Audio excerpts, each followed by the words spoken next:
యేసు నామంలో మీకు శుభములు సమృద్ధిగా కలుగును గాక. మధురం నీ వాక్యం అనే కార్యక్రమానికి స్వాగతం. ఈరోజు మనం యోహాను సువార్తని గురించి ధ్యానించుకుందామండి. మధురం మధురం నీ వాక్యం నా త్రోవకు దీపం నీ వాక్యం. యేసు ప్రభు యొక్క సువార్తని అంటే ఆయన ఈ లోకంలో జన్మించి ఆయన చేసిన అద్భుతాలు, ఆయన బోధనను గురించి, శిలువ మరణం, పునరుత్థానం వరకు 4 సువార్తికులు రాస్తారండి. అందులో మొదటి వ్యక్తి మత్తయి, యేసు ప్రభు శిష్యుల్లో ఒకరు. అలాగే ఇంకా మార్కు, రెండవ వ్యక్తి మార్కు, ఆయన పేతురు బోధించింది రాస్తాడనమాట. మూడవ వ్యక్తి లూకా, పౌలు బోధించింది రాస్తాడు. లూకా పౌలు యొక్క శిష్యుడు అనమాట. పరిశుద్ధ గ్రంథాన్ని రచించిన 40 మంది ప్రవక్తల్లో లూకా మాత్రమే అన్యుడు. మిగిలిన వాళ్ళందరూ కూడా అబ్రహాం పిల్లలు అనమాట, ఇజ్రాయేల్ ప్రజలు. ఇంకా 4వ వ్యక్తి ఎవరనంటే యేసు ప్రభు యొక్క శిష్యుడు. ఈయన కూడా మత్తయిలాగే యోహాను తనని గురించి ఏం చెప్పుకుంటాడంటే యేసు ప్రేమించిన శిష్యుడు అని చెప్పుకుంటాడండి. కడరా భోజన సమయంలో తన గురించి రాస్తూ 13వ అధ్యాయంలో 23వ వచనంలో యేసు ప్రేమించిన శిష్యుడు యేసు ప్రభు యొక్క గుండెల మీద ఆనుకున్నాడు అనమాట. ఆయన రాస్తాడనమాట. ఈ యోహాను పరిశుద్ధ గ్రంథంలో 5 గ్రంథాలని రాస్తారండి. ఒకటి యోహాన్ సువార్త, క్రీస్తు శకం 90లో రాస్తారు. తర్వాత 3 లేఖలు 95లో రాస్తారు. తర్వాత ప్రకటన గ్రంథం, దర్శన గ్రంథం అన్నమాట, అది 96లో రాస్తారు. అప్పటికి ఆయన వయసు కూడా 96 ఉంటుంది. అప్పటి రోమా చక్రవర్తి డొమిషియన్ చక్రవర్తి యోహాన్ని బంధించి ఏజియన్ సముద్రంలో ఉన్నటువంటి పద్మాసు ద్వీపంలో ఇంకా ఒక చీకటి గుహలు, చెరసాల్లో బంధించుతాడనమాట. అప్పుడు అలా బంధించబడినప్పుడు దేవుని యొక్క ఆత్మ ఆయనను ఆవేశిస్తుంది. ప్రభు దినం అంటే ఆదివారం అన్నమాట. ఆ రోజున దేవుడు ఆయనకు అనేక విషయాలు బయలుపరుస్తారండి. ఇంకా అలా ఆయన ప్రకటన గ్రంథాన్ని రాస్తాడనమాట. అయితే ఈ యోహాను సువార్త ముఖ్యంగా మరి దేని గురించి చెప్తాడంటే, ఒక్క మాట మనం చూడాలండి, సారాంశం అంటారు కదా, ఒక్క మాటలో చెప్పాలంటే యేసు దేవుని మహిమ, జీసస్ ఈజ్ గాడ్స్ గ్లోరీ అనే విషయాన్ని యోహాన్ చెప్తాడనమాట. మహిమ అంటే ఏంటి? మరి మనం నిర్గమకాండం 33వ అధ్యాయంలో మోషే సినాయి పర్వతం మీద దేవుని సన్నిధిలో ఉంటారు. మోషేతో దేవుడు ఒక నరుడు ఇంకొక నరునితో సంభాషించినట్లు సంభాషిస్తారనమాట. అప్పుడు 33:14లో ప్రభు చెప్తారు, నా సన్నిధి నీకు ముందుగా వెళ్ళి నీకు జయాన్ని ఇస్తుంది. My presence shall go before you and give you rest, give you victory. ఇవి చదివినప్పుడు మీరు ఏం చేయాలంటే మీకు అప్లై చేసుకోవాలండి. ఈ ట్యాబ్లెట్ నాకు కావాలి. మీరు ఏదైనా ఒక పనికి వెళ్తున్నారు, బయటికి వెళ్తున్నారు, ప్రభా నీ సన్నిధి నాకు తోడుగా వచ్చి నాకు జయమిచ్చునుగాక, నాకున్న శాంతిని పోగొట్టకుండా దేవుని సన్నిధి ఉందంటే దేవుని చిత్తం ఉంటుంది, అప్పుడు మనకి జయం వస్తుందన్నమాట. అప్పుడు మోషే ఒక్క ప్రార్థన చేస్తాడండి. 33:18, ప్రభా నన్ను నీ తేజస్సు చూడని ప్రభా, let me see your glory. అప్పుడు ప్రభు ఏమంటారంటే నిర్గమకాండం 33:18, నేను నా మంచితనాన్ని నీ ముందు సాగిపోనిత్తును. అంటే మహిమ అంటే మంచితనం. అప్పుడు ఆయన ముందు సాగిపోనిస్తూ ఏమంటారంటే, నేనంటే ఎవరో తెలుసా మోషే నీకు? నేను అంటే 34:6 అన్నమాట. 34:6లో ఏమంటారంటే, ప్రభువు కరుణామయుడు. ప్రభువు 2 సార్లు అంటాడు. కరుణామయుడు, దయామయుడు, సులభముగా కోపపడువాడు కాదు, నిత్యము ఆయన ప్రేమించే దేవుడుగా ఉంటాడు, నమ్మదగినవాడు, వేల కొలది ప్రజలను కృపతో చూచేవాడు, ప్రజల పాపములను దోషములను మన్నించేవాడు. అంటే ఆయన యొక్క మహిమ లేదా ఆయన మంచితనం, ఆయన స్వభావం ఇది అని 7 లక్షణాలు చెప్తారండి. ఇక్కడ యోహాన్ కూడా యేసు ప్రభు దేవుని యొక్క మంచితనాన్ని తీసుకొని ఈ లోకానికి వచ్చాడు. అలా మీరు చదవాలి, ఆ యాంగిల్లో చూడాలి. ఎంత మంచితనం అండి! వ్యభిచారంలో పట్టుబడిన స్త్రీని చంపాలి అని అందరూ రాళ్ళు తీసుకొని వస్తారు, కానీ యేసుప్రభు మంచితనం ఆమెను కాపాడుతుంది. లాజరు మరణించినప్పుడు సోదరులు ఇద్దరు ఏడుస్తారు, మార్తా మరియలు. యేసుప్రభు మంచితనం ఆయనని మరణించిన లాజర్ని లేపుతాడు. This is what is called God's glory. మహిమ అంటే మంచితనం. ఆ మంచితనం దేవుడు మనలో ఉంటే యేసుప్రభు ఆ మంచితనం మన ద్వారా లోకానికి వెళ్ళాలి. ఇది మనం అర్థం చేసుకోవాలండి. యోహాన్ అందుకే మొదటి లేఖలో చెప్తాడు, దేవుడు ప్రేమ, ఆయన మనల్ని ప్రేమించాడు. దేవుడు ప్రేమ, ఆయన మనల్ని ప్రేమించాడు, మనం ఆయనను ప్రేమించట్లేదు. ఆయన ప్రేమను మనం ఎట్లా పొందుతున్నామో అలాగే మనం మన పొరుగు వాళ్ళకి ప్రేమనివ్వాలి. ఇది ఎక్కువ రాస్తాడండి. ఈయనని అపోజిల్ ఆఫ్ లవ్ అంటారని. అపోజిల్ ఆఫ్ లవ్, ప్రేమ అపోస్తలుడు. యేసుప్రభు గుండెల మీద ఆనుకొని యేసుప్రభు ప్రేమని పొంది ఆ ప్రేమనే రాస్తాడనమాట. దేవుని యొక్క మంచితనం. పక్షవాత రోగి 38 సంవత్సరాలు బెత్సైదా కోనేటి వద్ద ఉంటాడు. యేసుప్రభు ఆయనకి స్వస్థతనిస్తారు. పుట్టు గ్రుడ్డివానికి స్వస్థతనిస్తారు 9వ అధ్యాయంలో అనమాట. కానాపల్లి పెళ్లిలో నీటిని ద్రాక్షరసంగా మారుస్తారు.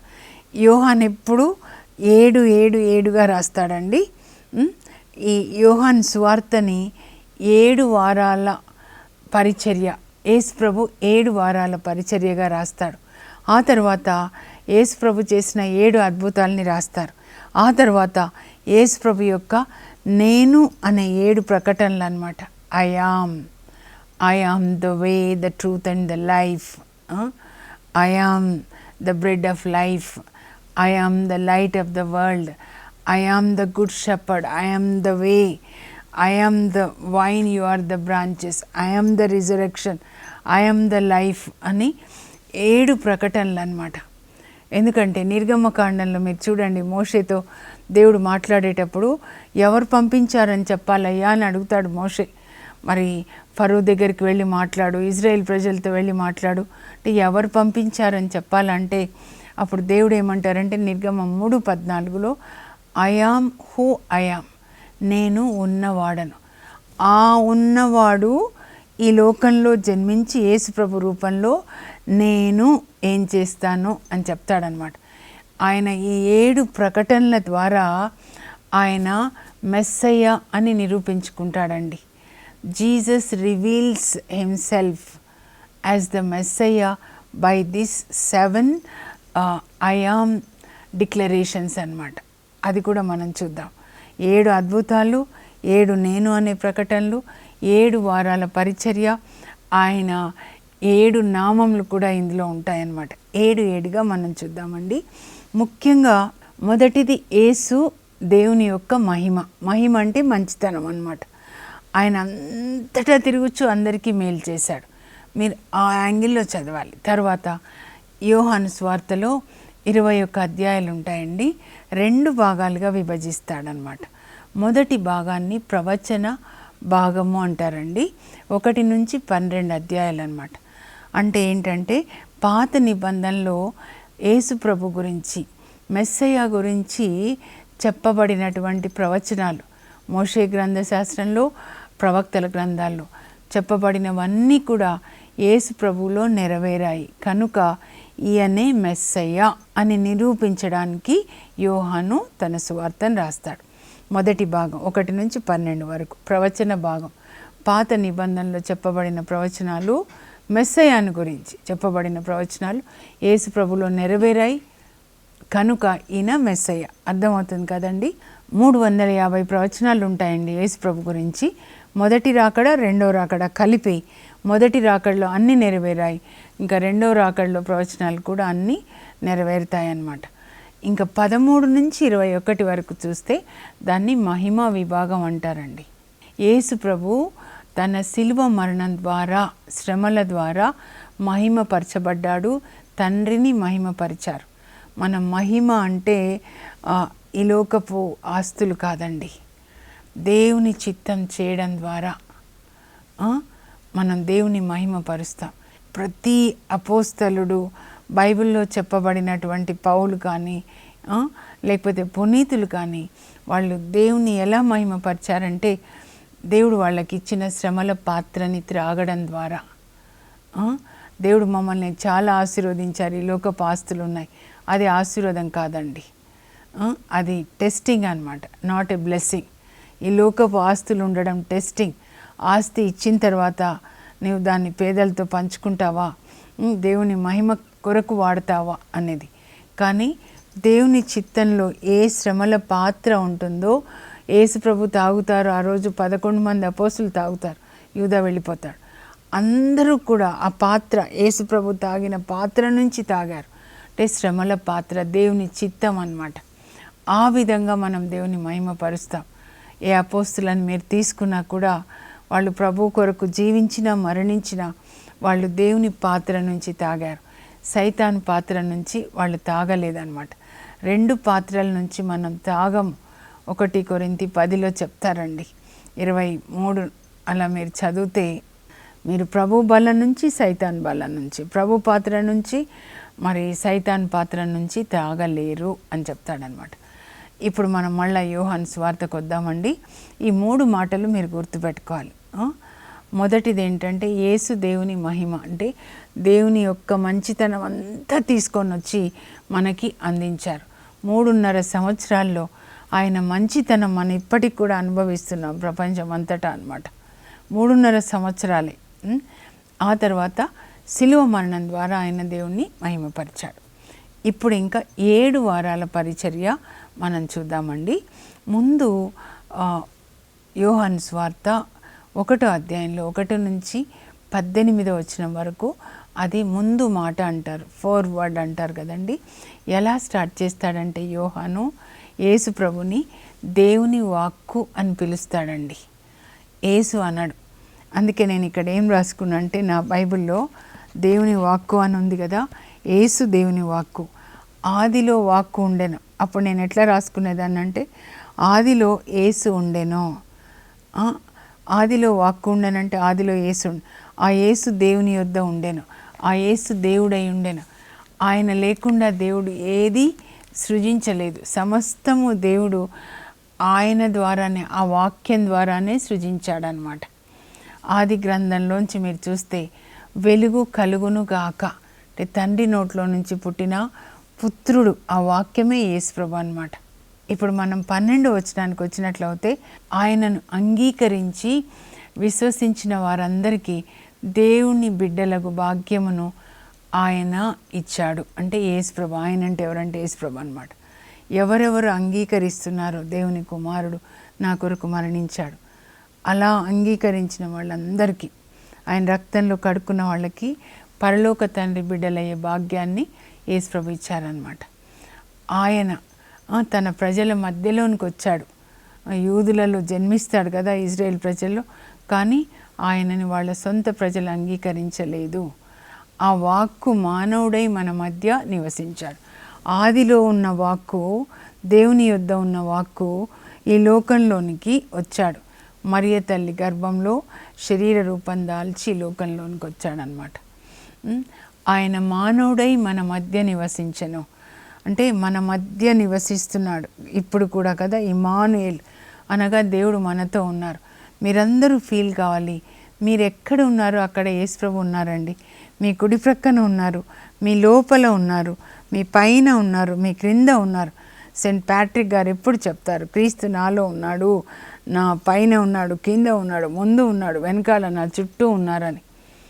యెషయా 41:10 మీరు చదివితే, నువ్వు భయపడొద్దు, నేను నిన్ను కాపాడుతాను, నా కుడి హస్తంతో నిన్ను కాపాడుతాను. కుడి హస్తం, మనం పడిపోయి ఉంటే దేవుడు మనల్ని ఇలా ఆయన కుడి హస్తంతో లేవదీసి మనల్ని గుండెలకి హత్తుకుంటారండి. పడిపోయిన వాళ్ళని అలా విడిచిపెట్టారనమాట ఆయన. అందుకే సిలువ మోస్తూ ఆయన పడిపోయి మళ్ళీ లేస్తారనమాట. ఆ తర్వాత ఏమంటున్నారో చూడండి. యోహాన్ చెప్తున్నాడు 1:14, మేము కృపా సత్యములతో నిండిన ఆయన మహిమను చూసాం. అంటే యేసు ప్రభు యొక్క మంచితనం, మహిమ అన్న చోటల్లా మంచితనం అని రాసుకోనండి. కృపా సత్యం. ఆయన మంచితనంలో కృప ఉంది చాలా. వ్యభిచారంలో పట్టుబడిన స్త్రీని కాపాడుతారు, లేకపోతే వాళ్ళు చంపేసేవాళ్ళే. ఇంకా సత్యం, అలాగే ఆయన కరుణ ఉంది, కానీ అసత్యం కాదండి. సత్యాన్ని సత్యంగానే మాట్లాడతారు, కానీ కరుణ కలిగి ఉంటారన్నమాట. మోషే మూలంన వచ్చినది ధర్మశాస్త్రం, కానీ యేసుక్రీస్తు మూలంన వచ్చినది కృపా సత్యం. ఇది పాత నిబంధనకి క్రొత్త నిబంధనకి తేడా అండి. ధర్మశాస్త్రం ఏం చెప్తుందంటే దొంగతనం చేయొద్దు, వ్యభిచరించొద్దు. వ్యభిచరిస్తే చట్టం చెప్తుంది చంపేయాలి. సో చట్టాన్ని వాడుకొని ప్రజల్ని ఎట్లా చంపాలి అని కదా, శిక్షించాలి అని. కానీ యేసు ప్రభు శిక్ష కాదు, క్షమించాలి అలా అని చట్టం లేదని చెప్పడు. వ్యభిచారంలో పట్టుబడిన స్త్రీ, అమ్మ ఎవరూ నిన్ను శిక్షించలేదా అంటే, లేదు ప్రభు అంటే, నేను కూడా నిన్ను శిక్షించనమ్మా, ఇక పాపము చెయ్యకు. గ్రేస్ గివ్స్ లైఫ్ వెరాజ్ లా కండెమ్స్ అన్నమాట. అంత ఆమెను ఆ రోజు కాపాడుతాడు, లేకపోతే ఆమెను చంపేవాళ్ళే. అంత ప్రేమను చూపిస్తారు యేసు ప్రభు. ఆ ప్రేమ వల్ల ఆమె మారుతుందన్నమాట. అది ఒక వ్యక్తిని శిక్షించి మార్చలేం, కానీ క్షమించి ప్రేమించి మార్చగలం అన్నమాట. అదండి. తర్వాత ఇంకా 7 వారాలది అని చెప్పాను కదా, నేను మీకు చార్ట్ ద్వారా వివరిస్తాను. మీరు తప్పకుండా ఇది రాసుకోవాలండి. అప్పుడు మీకు 7 వారాల్లో యేసుప్రభు ఏం చేశారో ఉంటుందండి. ఇప్పుడు 1వ అధ్యాయంలో 19 నుంచి 2:13 వరకు మొదటి వారంలో యేసుప్రభు పరిచర్య అన్నమాట. ఈ మొదటి వారంలో మొదటి కలయికలు, ఎవరెవరు యేసుప్రభుని కలుస్తున్నారు. మొదటగా మీరు యోహాను సువార్తలో 1వ అధ్యాయంలో 29 యేసుప్రభు బాప్తిస్మ యోహాను దగ్గరికి వస్తున్నాడండి, బాప్తిస్మం తీసుకోవడానికి అన్నమాట. అప్పుడు బాప్తిస్మ యోహాను యేసుప్రభుని చూపించి అక్కడ ఉన్న ప్రజలకి ఏమంటారంటే, ఇదిగో లోక పాపములను మోసుకొని పోవు దేవుని గొర్రెపిల్ల. నేనైతే అది అనుభవిస్తాను. యేసుప్రభు అలా వస్తున్నప్పుడు అందరికీ ఎలా పరిచయం చేస్తున్నాడంటే, లోక పాపములను పరిహరించు దేవుని గొర్రెపిల్ల, lamb of God who takes away the sin of the world. పాత నిబంధనలో వాళ్ళు ఏం చేసేవాళ్ళంటే, గొర్రెపిల్లని రక్తాన్ని వాళ్ళ పాపాలకి బలిగా అర్పించేవాళ్ళు. లేవియ కాండం 16 చదవాలండి. అక్కడ అహరోను యాజకుడు ఒక గొర్రెపిల్లని లేదా గొర్రెని మేకను తీసుకొస్తే ఇజ్రాయేల్ ప్రజలు వాళ్ళ పాపం అంతా కూడా వాళ్ళ చేతులు ఆ మేక మీద ఉంచి వాళ్ళ పాపం అంతా ఒప్పుకుంటారనమాట. వాళ్ళ విశ్వాసం ఏంటంటే వాళ్ళ పాపాలన్నీ వాళ్ళలో నుంచి ఆ మేకలోనికి వెళ్ళిపోతాయి, ట్రాన్స్ఫర్ అయిపోతాయి అన్నమాట. కానీ అది జరగలేదు. కానీ ఇప్పుడు సిలువ చెంత అది జరిగింది. మన పాపం అంతా ఆయన మీదకి వెళ్ళి ఆయన నీతి మన దగ్గరకు వచ్చిందనమాట. ఆ దేవుడు పంపిన గొర్రెపిల్ల ఈయన మీ పాపాలని పరిహరిస్తాడు తన సిలువ మరణం ద్వారా. ఎంత పెద్ద మెసేజ్ ఉంటుందండి అదొక్క మాటలో. అదొక్కటి చాలు యేసుప్రభు ఈ లోకానికి ఎందుకు వచ్చారు అని చెప్పి. ఆ తర్వాత ముందెవరు చూస్తున్నారు? బాప్తిస్మ యోహాన్. మొదటి కలయిక, నాకు బాప్తిస్మం ఇవ్వు అన్నప్పుడు నేనా? అవును. అప్పుడు ఇచ్చిన తర్వాత నీటి నుంచి వెలుపలికి వచ్చి ప్రార్థిస్తుంటే లూకా 3:21 అన్నమాట. ఆయన నీటి నుండి వెలుపలికి వచ్చి ప్రార్థించుచుండగా పరలోకం తెరవబడింది. పరిశుద్ధాత్మ పౌరుని రూపంలో ఆయన మీదకి వస్తారు. అప్పుడు పరలోక తండ్రి చెప్తున్నారు, ఈయన నా ప్రియమైన కుమారుడు, ఇతని యందు నేను ఆనందిస్తున్నాను. అప్పుడు బాప్తిస్మ యోహాన్ ఏమంటారంటే, నన్ను బాప్తిస్మం ఇవ్వమని చెప్పిన ఆ దేవుడు, తండ్రి దేవుడు నాకు విధంగా చెప్పారు, ఎవరి మీద పావురం రూపంలో పరిశుద్ధాత్మ దిగొచ్చటం నువ్వు చూస్తావో అతడే దేవుని కుమారుడు. నేను చూశాను కనుక ఈయనే దేవుని కుమారుడు. యేసు దేవుని కుమారుడని ముందు ప్రకటిస్తాడండి. ఇందాక లోక పాపములను మోసుకొని పో దేవుని గొర్రెపిల్ల, ఇప్పుడేం సాక్ష్యం ఇస్తున్నాడు? యేసు దేవుని కుమారుడు. ఎందుకంటే ఆ దేవుడే నాకు ఇలా చెప్పారు, ఎవరి మీద పరిశుద్ధాత్మ పౌరం రూపంలో వచ్చటం నువ్వు చూస్తావో ఆయనే నా కుమారుడు అని. తర్వాత ఇప్పుడు చూడండి, ప్రథమ శిష్యులు అన్నమాట. యేసు ప్రభు ప్రథమ శిష్యులు. ఇది బాప్తిస్మం తీసుకున్నారు, అయిపోయింది, యేసు ప్రభు వెళ్ళిపోయారు. మరుసటి రోజు కూడా యేసుప్రభు వస్తున్నారనమాట. బాప్తిస్మ యోహాను దగ్గర 2 శిష్యులు ఉంటారు. వాళ్ళిద్దరికీ అదిగో దేవుని గొర్రెపిల్ల అని చెప్పగానే వీళ్ళిద్దరు బాప్తిస్మ యోహాన్తో ఉన్న శిష్యులు, ఒకరేమో అంద్రియా అండి, పేతురు వాళ్ళ సోదరుడు, ఇంకొకరు పేరు చెప్పబడలేదు కానీ యోహానే అయిండొచ్చు అనమాట. బైబిల్ పండితుల యొక్క అభిప్రాయం. ఈ సువార్త రాసిన యోహాన్. వీళ్ళిద్దరూ బాప్తిస్మ యోహాన్ శిష్యులుగా ఉన్నారు. అప్పుడు ఇదిగో దేవుని గొర్రెపిల్ల అనగానే వాళ్ళిద్దరూ ఈయనను విడిచిపెట్టి యేసుప్రభు దగ్గరికి వెళ్తున్నారనమాట. అప్పుడు యేసుప్రభు వెనక్కి తిరిగి చూస్తారు. వీళ్ళు రావడం చూసి మీకేం కావాలి అని అంటే, బోధకుడా మీరు ఎక్కడుంటారు, వచ్చి చూడండి అంటారు. అప్పుడు సాయంకాలం 4 గంటలు అవుతుంది అనమాట. వాళ్ళు ఆ సాయంకాలం ఆ రాత్రి యేసుప్రభుతో ఉంటారు. అంద్రియా మరి ఇంకా యోహాన్, పేరు చెప్పబడలేదండి. అప్పుడు ఆ రాత్రి యేసుప్రభుతో గడిపిన తర్వాత వాళ్ళ అనుభవం అన్నమాట, కమెంట్స్ ఎక్స్పీరియన్స్. ఒక్క రాత్రి గడిపిన తర్వాత అప్పుడు అంద్రియా పేతురు దగ్గరకు వచ్చి ఏమంటాడంటే, మేము మెస్సయాని కనుగొంటిమి, రక్షకుణ్ణి కనుగొన్నాము అని చెప్పి పేతుర్ని యేసుప్రభు దగ్గర తీసుకొస్తాడు. అప్పుడు యేసుప్రభు పేతుర్ని చూసి, నీవు సిమోను, యోహాను కుమారుడగు సిమోను నీవు, కానీ ఇప్పటి నుంచి నీవు కేఫా, రాయి, పెత్రో అని కొత్త పేరు పెడతారు. రాయప్ప అన్నమాట. సిమోన్ అంటే గడ్డిపోచ, గాలికి ఊగుతుంది, ఎటంటే అటు స్థిరంగా ఉండదు. కానీ బండ ఆ సముద్రంలో నీళ్ళు అలలు తాకిన స్థిరంగా ఉంటుందన్నమాట. కొత్త పేరు పెడతాడు. ఆ తర్వాత యేసుప్రభు ఫిలిప్పుని చూస్తాడండి. చూసి నన్ను అనుసరించంటే అలాగే ఫిలిప్ అనుసరిస్తాడు. ఇప్పుడు ఎంతమంది మీరు లెక్క పెట్టుకోనండి.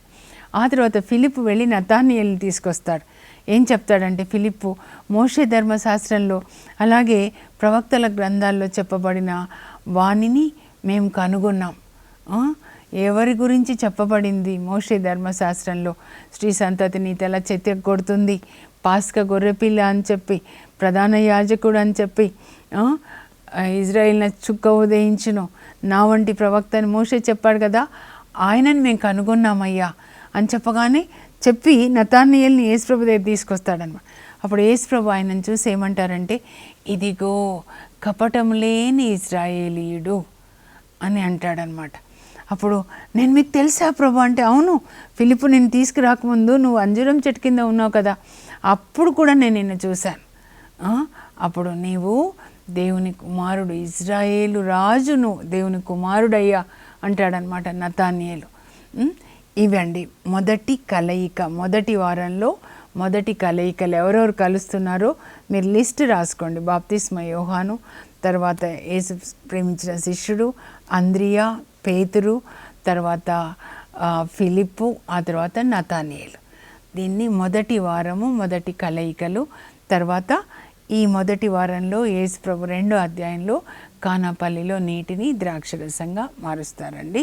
ప్రార్థన చేసుకునే ముందు నేను మీకు చార్ట్ ద్వారా యేసు ప్రభు యొక్క 7 వారాల పరిచర్య వివరిస్తాను, మీరు రాసుకోనండి. 7 భాగములు, 7 వారములుగా యేసు ప్రభు పరిచర్య చూద్దామండి. ముందు మాట 1వ అధ్యాయము 1 నుంచి 18 వచనాలు. మొదటి వారంలో మొదటి కలయికలు, యేసు ప్రభుని ఎవరెవరు కలుస్తారు. ఇది 1:19 నుంచి 2:12 వరకు ఉంటుందండి. ఇంకా 2వ వారము గొప్ప వ్యక్తుల హృదయ పరివర్తన. ఎవరెవరంటే నికోదేము, సమార్య స్త్రీ, ప్రభుత్వ ఉద్యోగి. 2వ అధ్యాయం 13 నుంచి 3-4 అధ్యాయాలు అన్నమాట. 3వ వారము జీవాహారపు వారం, 5-6 అధ్యాయాలండి. పక్షవాత రోగికి స్వస్థత, 5,000 మందికి ఆహారం, యేసు నీటిపై నడచుట. ఇంకా 4వ వారము వెలుగు వారం, 7, 8, 9 అధ్యాయాలండి. పుట్టు గ్రుడ్డివానికి దృష్టి దానాన్ని చేస్తారనమాట యేసు ప్రభు. అంటే ఆత్మ సంబంధమైన గ్రుడ్డితనాన్ని తొలగిస్తారు. 5వ వారము మంచి కాపరి వారం అండి. 10, 11 అధ్యాయాలు. మంచి కాపరి ఆత్మలో మరణించిన వాళ్ళని జీవంతో లేపుతాడు. తప్పిపోయిన గొర్రెలను ఆయన వెదకి రక్షిస్తారు. 6వ వారము యేసు సిలువలో మరణించే వారం అండి. అక్కడ కడరా భోజనము, శిష్యుల కొరకు ప్రార్థన, యేసు శ్రమలు, శిలువ మరణం, 12 నుంచి 19 అధ్యాయాలు అన్నమాట. ఆ తర్వాత 7వ వారము పునరుత్థానపు వారం, 20వ అధ్యాయంలో ఉంటుందండి. ఇంకా తర్వాత యోహాను ముగింపు మాట ఉంటుంది 20లో 30, 31 అన్నమాట. అది మనం ధ్యానించుకుందాము. ఇంతవరకే యోహాను రాస్తాడండి. 21వ అధ్యాయము యోహాను శిష్యులచే ముగింపు. ఇప్పుడు చూశారు కదా, ప్రార్థన చేసుకుందాం. పరలోకపు మా తండ్రి, నీ పరిశుద్ధ నామమునకు స్తోత్రం కలుగును గాక. యేసు దేవుని మహిమ అని ప్రకటిస్తాడు ప్రభా అని వ్రాస్తాడు యోహాన్. దేవుని యొక్క మంచితనం అంతా, కరుణ, ప్రేమ, క్షమ, నీతి, న్యాయం యేసు ప్రభువులో పోసి ఈ లోకానికి యేసు ప్రభుని పంపించాడు తండ్రి దేవుడు. ప్రభా, మీ మంచితనాన్ని మేమందరం కూడా అనుభవిస్తున్నాం ప్రభా. ఏ మంచితనం మీ నుంచి పొందామో దాన్ని మా చుట్టూ వాళ్ళకి అందించడానికి మాకు కృప దయచేయండి. మొదటి అనుభవం, first experience with you Jesus.